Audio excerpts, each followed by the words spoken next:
Welcome to the QuoteWerks Web Layout Designer primer video. This is the first video in a series of videos to help you understand how to navigate and use the Layout Designer. Objects are the building blocks of the Layout Designer. Objects can be inserted into the layout and are used to build your document. Available objects are listed across the top of the Designer window. They include text, line, image, barcode, table, frame, section, and page break objects.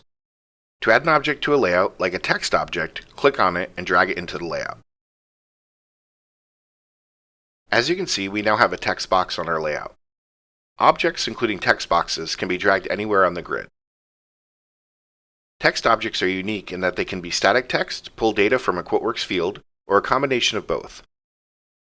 When you click on a text box, the object becomes selected in the Object Explorer, and the object properties open on the right. To include static text, click on the box under Text in the object's properties.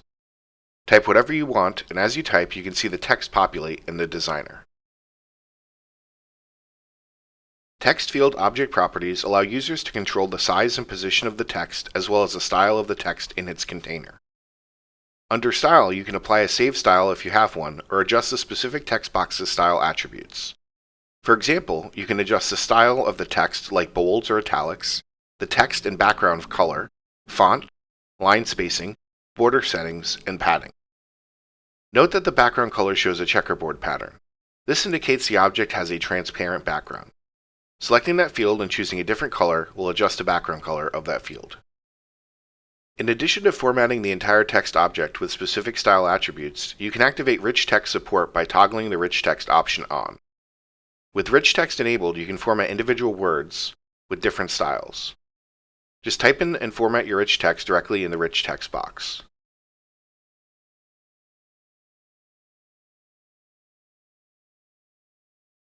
As mentioned, you can configure text fields to pull data from the QuoteWerks document. This data can come from different tables, including document items, document headers, system, and application.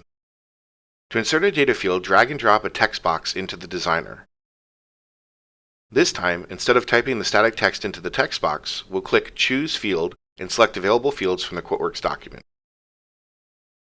We will search for and select dh.docname, and when we do, the field is inserted into the text box with a $sign before it and the field name in brackets. In this case, DH means that the field is being pulled from the document headers table, and docname represents the document name field. This means that when we preview the document, the text will be replaced with a value from the QuoteWerks docname field.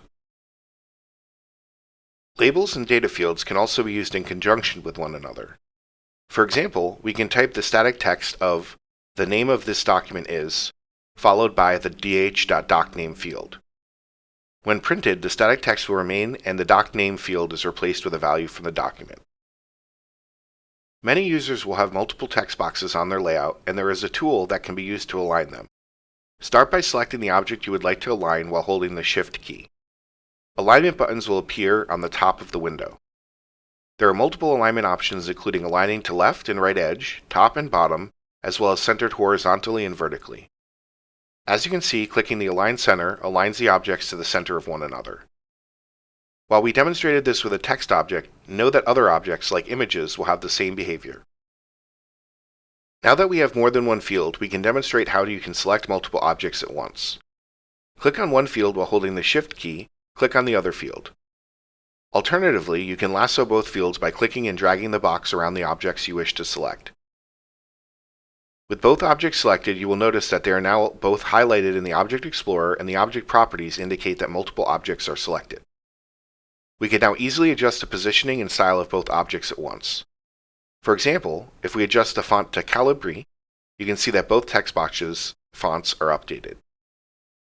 In addition to adding text objects, we can also add lines to our document. This is done by clicking and dragging the line icon onto the document. Selecting the line will select the object in the Object Explorer and opens the object's properties. We can adjust the width of the line using the handles and can drag and drop the line wherever we want on the layout. We can also change the color of the line under the object's style properties. Images are inserted into the layout by dragging and dropping the image icon into the Designer. This opens Image Object Properties, where you can either select a QuoteWerks field to pull an image from or select a file to insert a static image. To insert a field from QuoteWerks, click on Choose Field and find the macro for the image you would like to use. To insert an image from a local machine, click on Choose File, navigate to the image you would like to use, and click Open. Note that static images display in the Designer, while fields being pulled from QuoteWerks will only appear on the printed layout. Regardless of which option you use, images are easily resized using the handlebars at the corner of each image. When we preview the layout, you can see that both images display in their configured size and position. Tables are yet another object used in the Layout Designer to build documents. Tables are inserted into the layout by dragging and dropping the table icon into the Designer. Tables can be moved by dragging and dropping the object anywhere in the body of the layout. Selecting the table opens the table's object properties. Here you can set a data source to be used by the table, change the position of the table, adjust the number of columns, toggle the table header and footer on or off, and adjust the number of content rows. You can also use the Style section to adjust the border, its color, and its width. As you can see, we can easily change the border width to 3 and adjust its color to green. To adjust the size of the table, double-click into a cell and use the handle to increase or decrease the cell width. You can reposition the table and resize the cells until you have the table sized and positioned in the way you want it. Double-clicking into any cell will open the cell's object properties, and just like text objects, you can adjust the text style like bold or italics, the text and background color, alignment, font, line spacing, and padding. Tables are often used to display a header or data label on the first row with data fields on subsequent rows. For our example, we will add one more column for a total of 3 by adjusting the column's value to 3. We can adjust the individual sizing of the cells to resize the table. This is done by clicking into a cell and using the sizing handles. We will add our data labels, which are static text, so one for PO number, one for payment terms, and one for prepared by. And then we will add our data fields. dh.sold2 PO number will represent our PO. dh.terms will represent our payment terms. And dh.prepared by will represent our prepared by. If we preview the layout one more time, you can see that the static labels have persisted and the macros we have used have been replaced by data from the QuoteWerks document. Thanks for watching the QuoteWerks Web Layout Designer primer video. Up next, watch the QuoteWerks Web Layout Designer Working with Objects video.